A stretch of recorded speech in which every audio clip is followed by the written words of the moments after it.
Assalamu alaikum and hello everyone. So let me be honest, I'm a psychotherapist, I'm a mother and I'm a Muslim. I'm also, and no shame, an adult child of trauma who used to believe that I could just fix everything and everyone. I'd finally feel safe. Spoiler alert, it doesn't work. That's where this book came in, Letting Go, The Pathway of Surrender by Dr. R. Hawkins.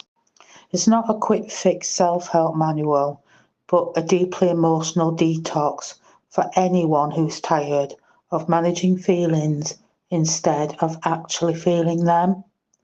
So who is David Hawkins? Dr. David Hawkins was a psychiatrist, spiritual teacher and a researcher. What makes this book special for me is its practicality. He explains exactly how to let go of the heavy emotions you may have been feeling, dragging through life like an old furniture. And if you're someone like me raised in a home where emotions are either too much or not welcome at all, it's a game changer. What he talks about is surrender. Surrender meaning letting go. He used a quote that cracked something open in me. This is intentional surrender, where you stop resisting what you feel, let it rise and release it without attaching a story. You literally say, I'm feeling this tightness, I don't have to fight it, I allow it and I let it go. That's emotional sobriety in action. I used to sit in counselling thinking, I processed this already, why does it still hurt? A line from the book that changed things for me was, we hang on to our negativity because we never learned how to let it go. Let's talk about Hawkins' famous map of consciousness. He categorises emotions on a scale from lowest vibrations like shame 20, guilt 30, and apathy 50, to the higher ones like courage 200, love 500, peace 600 plus.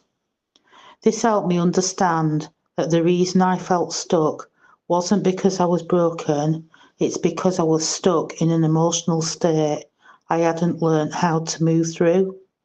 If you're always in guilt, fear, or pride, you'll sabotage rest, love, and abundance even when it shows up.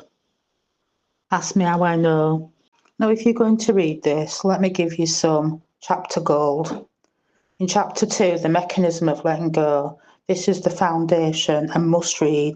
It explains how to let go moment by moment. Chapter 4, Grief, honestly essential for anyone still waiting for the hug they never got. Hawkins explains grief as the necessary bridge between suffering and peace. Chapter 9, Fear, for anyone living in hypervigilance, this chapter helps you surrender the survival energy you've been living off. Also chapter 10, on Desire is Wild, he calls it a trap because constantly wanting is just another form of suffering. I screamed as I read this and underlined it twice. Chapter 9, Fear, for anyone living in hypervigilance, this chapter helps you surrender the survival energy you've been living off.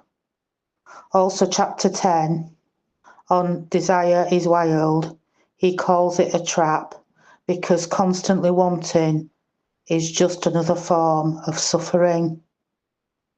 I screamed as I read this and underlined it twice. Here's why I'd recommend letting go to other adult children of trauma, because it doesn't shame you for coping. It doesn't rush you.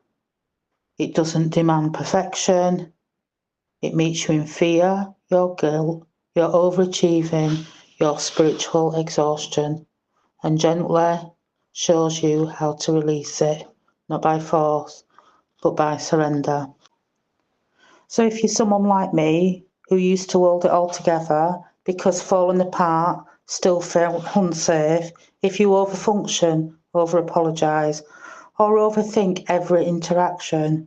Even if you're tired of managing emotions instead of moving through them, letting go might just be the book that brings you back to yourself. It's not easy, but it is simple. If this resonated, subscribe for more recovery reflections, book reviews and reparenting resources. And remember, you don't have to perform healing to be worthy of it. You just have to begin to let go.